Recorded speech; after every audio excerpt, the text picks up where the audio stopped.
33वां अध्याय महारास हरि शरणम। श्री सुखदेव जी कहते हैं, राजन, गोपियां भगवान की इस प्रकार प्रेम भरी सुमधुर वाणी सुनकर जो कुछ विरहजन्य ताप शेष था उससे भी मुक्त हो गई और सौंदर्य माधुर्य निधि प्राण प्यारे के अंग संग से सफल मनोरथ हो गई। भगवान श्री कृष्ण की प्रेयसी और सेविका गोपियां एक दूसरे की बाह में बाह डाले खड़ी थी। उन स्त्री रत्नों के साथ यमुना जी के पुलिन पर भगवान ने अपनी रसमयी रास क्रीड़ा आरंभ की। संपूर्ण योगों के स्वामी भगवान श्री कृष्ण दो दो गोपियों के बीच में प्रकट हो गए और उनके गले में अपना हाथ डाल दिया। इस प्रकार एक गोपी और एक श्री कृष्ण यही कर्म था। सभी गोपियां ऐसा अनुभव करती थी कि हमारे प्यारे तो हमारे ही पास हैं। इस प्रकार सहस्त्र सहस्त्र गोपियों से शोभायमान भगवान श्री कृष्ण का दिव्य रासोत्सव प्रारंभ हुआ। उस समय आकाश में सत सत विमानों की भीड़ लग गई। सभी देवता अपनी अपनी पत्नियों के साथ वहां आ पहुंचे। रासोत्सव के दर्शन की लालसा से उत्सुकता से उनका मन उनके बस में नहीं था। स्वर्ग की दिव्य दुंदुभियां अपने आप बज उठी।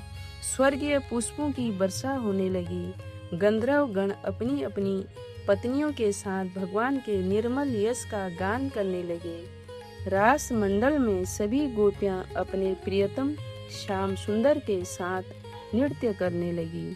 उनकी कलाइयों के कंगन, पैरों के पायजेब और करधनी के छोटे छोटे घुंघरू एक साथ बज उठे।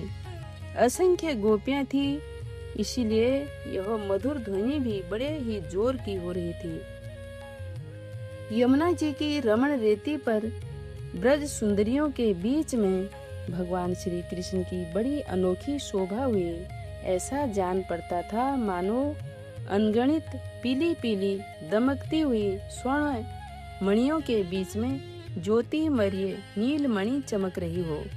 नृत्य के समय गोपियां तरह तरह से ठुमक ठुमक कर अपने पांव कभी आगे बढ़ाती तो कभी पीछे हटा लेती, कभी गति के अनुसार धीरे धीरे पांव रखती तो कभी बड़े वेग से, कभी चाक की तरह घूम जाती, कभी अपने हाथ उठा उठाकर भाव बताती तो कभी विभिन्न प्रकार से उन्हें चमकाती, कभी बड़े कलापूर्ण ढंग से मुस्कुराती तो कभी भौवें मटकाती। नाचते नाचते उनकी पतली कमर ऐसी लचक जाती थी मानो टूट गई हो। झुकने, बैठने, उठने और चलने की फुर्ती से उनके स्तन हिल रहे थे तथा वस्त्र उड़े जा रहे थे। कानों के कुंडल हिल हिल कर कपोलों पर आ रहे थे। नाचने के परिश्रम से उनके मुंह पर पसीने की बूंदें झलकने लगी थी। केसों की चोटियां कुछ ढीली पड़ गई थी। नीवी की गांठें खुली जा रही थी। इस प्रकार नटवर नंदलाल की परम प्रेयसी गोपियां उनके साथ गा गा कर नाच रही थी।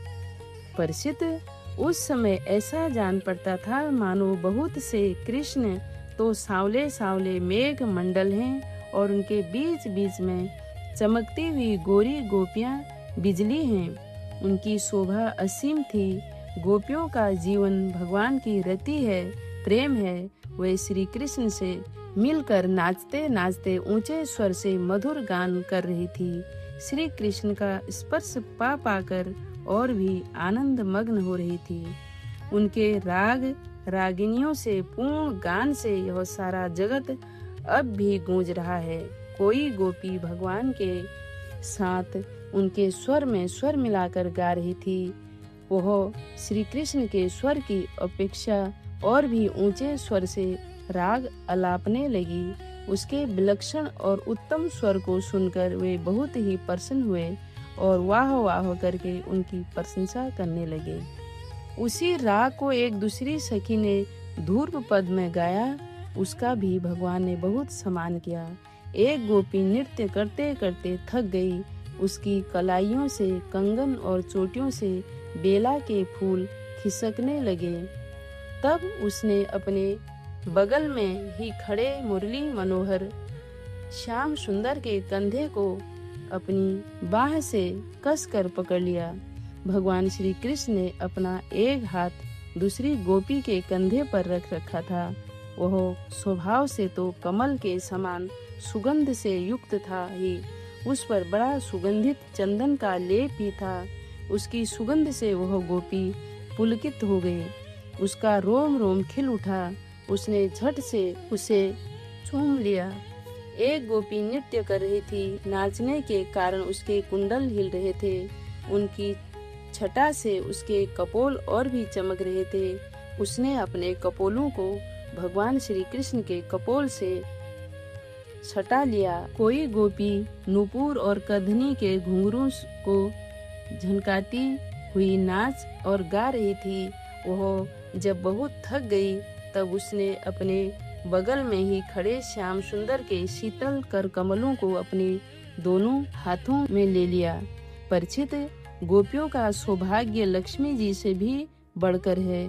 लक्ष्मी जी के परम प्रियतम एकांत वल्लभ भगवान श्री कृष्ण को अपने परम प्रियतम के रूप में पाकर गोपियां गान करती हुई उनके साथ विहार करने लगी। भगवान श्री कृष्ण ने उनके गलों को अपने भुज पासों से बांध रखा था। उस समय गोपियों की बड़ी अपूर्व शोभा थी। उनके कानों में कमल के कुंडल शोभायमान थे। घुंघराली अलके के कपोलों पर लटक रही थी। पसीने के बूंदें झलकने से उनके मुख की छटा निराली ही हो रही थी। वे रास मंडल में भगवान श्री कृष्ण के साथ नृत्य कर रही थी। उनके कंगन और पाजेबों के बाजे बज रहे थे। भौरे उनके ताल सुर में अपना सुर मिलाकर गा रहे थे और उनके जूड़ों तथा चोटियों में गुथे हुए फूल गिरते जा रहे थे। परीक्षित, जैसे नन्हा सा शिशु निर्विकार भाव से अपनी परछाई के साथ खेलता है, वैसे ही रमा रमण भगवान श्री कृष्ण कभी उन्हें अपने हृदय से लगा लेते, कभी हाथ से उनका अंग स्पर्श करते हुए, कभी प्रेम भरी तिरछी चितवन से उनकी ओर देखते, तो कभी लीला से उन्मुक्त हंसी हंसने लगते। इस प्रकार उन्होंने ब्रज सुंदरियों के साथ क्रीड़ा की, विहार किया। परीक्षित, भगवान के अंगों का स्पर्श प्राप्त करके गोपियों के इंद्रियां प्रेम और आनंद से विहल हो गई।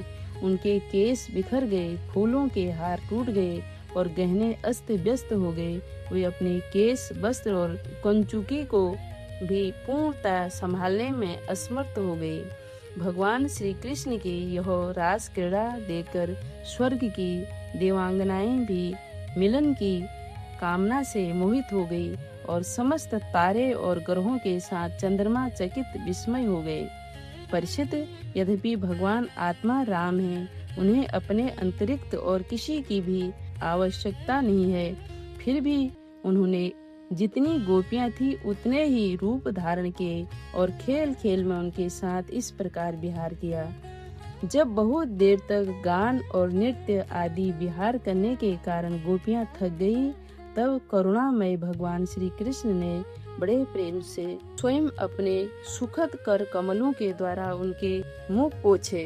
परीक्षित, भगवान के कर कमल और नख स्पर्श से गोपियों को बड़ा आनंद हुआ। उन्होंने अपने उन कपोलों के सौंदर्य से, जिन पर सोने के कुंडल झिलमिला रहे थे और घुंघराली अलकें लटक रही थी, तथा उस प्रेम भरी चितवन से, जो सुधा से भी मीठी मुस्कान से उज्जवल हो रही थी, भगवान श्री कृष्ण का सम्मान किया और प्रभु की परम पवित्र लीलाओं का गान करने लगे।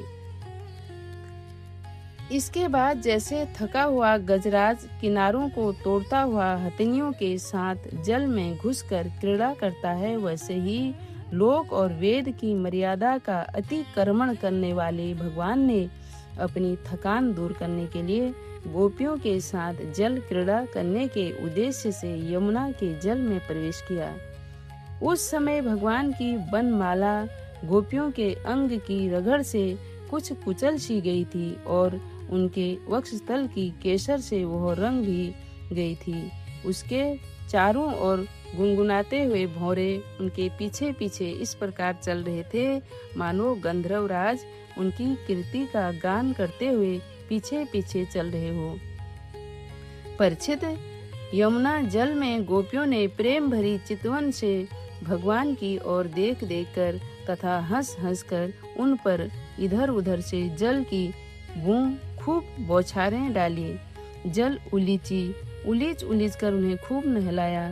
विमानों पर चढ़े हुए देवता पुष्पों की वर्षा करने उनकी स्तुति करने लगे।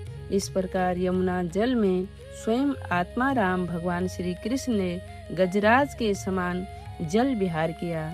इसके बाद भगवान श्री कृष्ण ब्रज युवतियों को और भौरों की भीड़ से घिरे हुए यमुना तट के उपवन में गए। वह बड़ा ही रमणीय था। उसके चारों ओर जल और स्थल में बड़ी सुंदर सुगंध वाले फूल खिले हुए थे।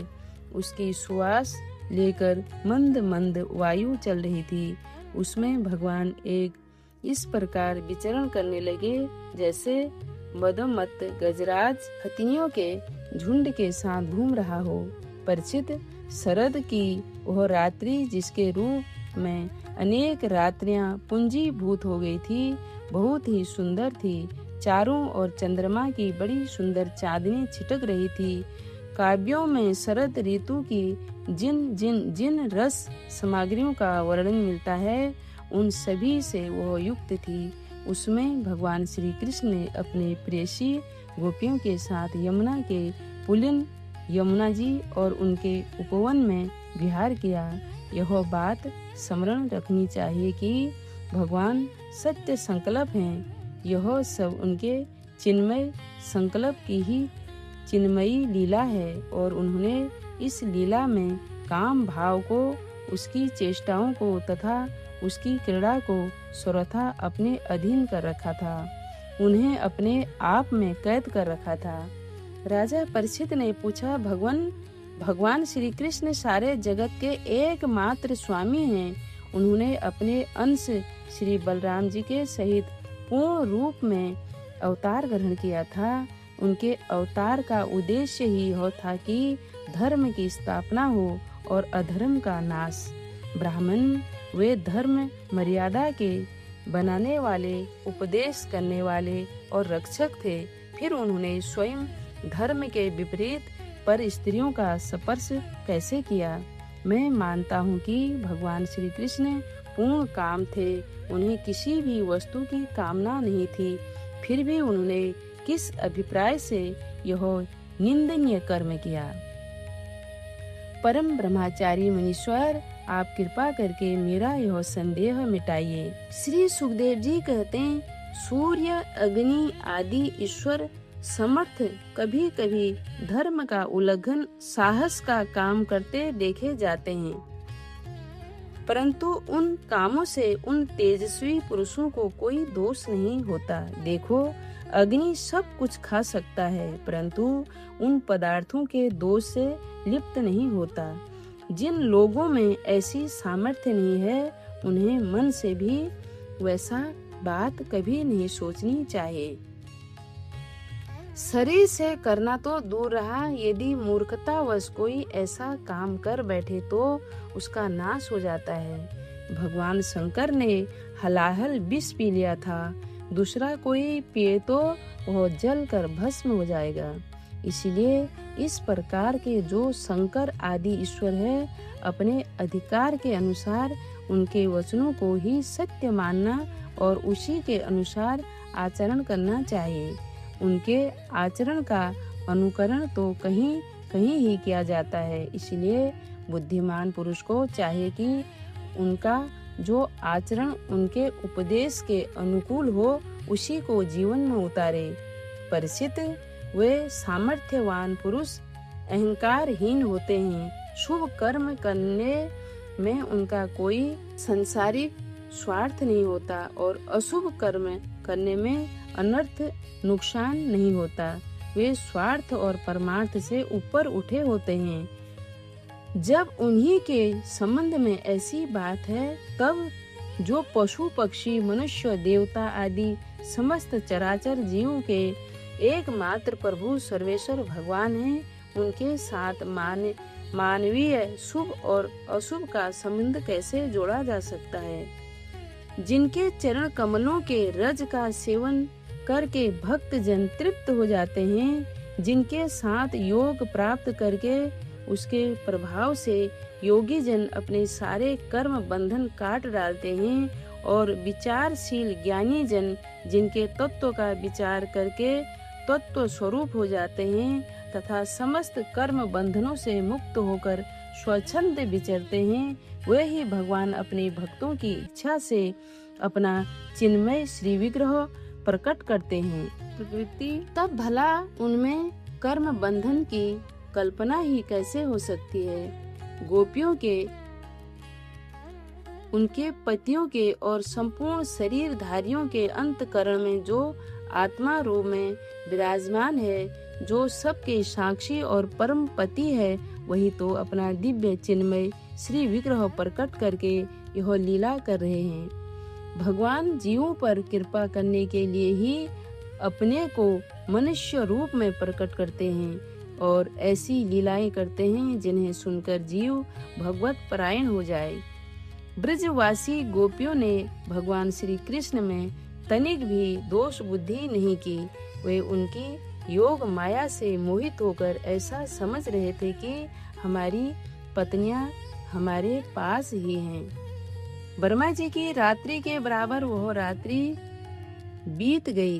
ब्रह्मा मुहूर्त आया। यद्यपि गोपियों की इच्छा अपने घर लौटने की नहीं थी, फिर भी भगवान श्री कृष्ण की आज्ञा से वे अपने अपने घर चली गईं, क्योंकि वे अपनी प्रत्येक चेष्टा, प्रत्येक संकल्प से केवल भगवान को ही प्रसन्न करना चाहती थी।